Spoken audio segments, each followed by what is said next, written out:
But in her heart, she knew. The little one wasn't coming back.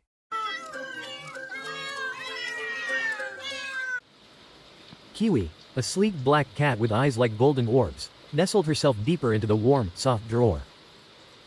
The first of her kittens, a tiny black furball, mewed weakly beside her. But the night was not over. Kiwi's body tensed again as the second wave of contractions began. She breathed heavily, instinct guiding her through the intense effort. The pain surged through her, but she remained focused, knowing that another life depended on her strength. Her owner pet her, supporting her through the whole process. With one final push, Kiwi felt the second kitten slip into the world. She craned her neck to see the tiny form lying still in the folds of the tiny pouch. Kiwi's instincts kicked in as she saw the motionless form of her second kitten. Without hesitation, she bent down and began to lick the tiny bundle, her rough tongue working quickly and precisely. The kitten was still encased in the delicate, translucent membrane of its birth sac, a thin pouch that clung tightly to its small body. Kiwi knew that time was of the essence. With careful but determined strokes, she licked at the sac, gradually peeling it away from the kitten's fur.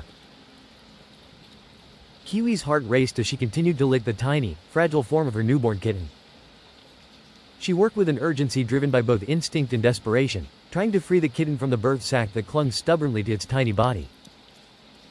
She knew she had to clear it away, to give the kitten a chance to take its first breath.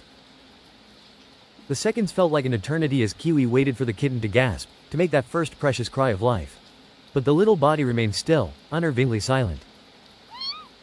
Kiwi's purrs turned to quiet, anxious whimpers as she continued to lick, her rough tongue cleaning the kitten's fur and urging it to move. She nuzzled the tiny creature, nudging it with her nose, willing it to respond. But the kitten remained motionless, its chest unmoving despite Kiwi's frantic efforts. A deep sense of dread began to settle over Kiwi as the moments ticked by. She licked and licked, trying to coax some sign of life from the tiny body, but nothing came. The kitten's limbs, once soft and limp, began to stiffen slightly under her touch.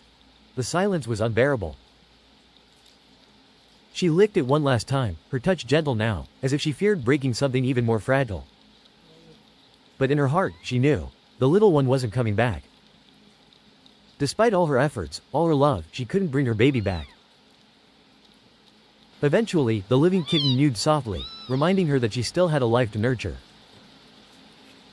With a heavy heart, Kiwi began to focus on her surviving kitten, offering the warmth and care it needed. But she stayed close to the little body, not quite ready to let go, her soft purrs a mix of comfort and quiet mourning. She had tried so hard, but sometimes, even a mother's love and determination aren't enough. The night grew quiet, and Kiwi lay there, her heart aching with the bittersweet reality of life and loss.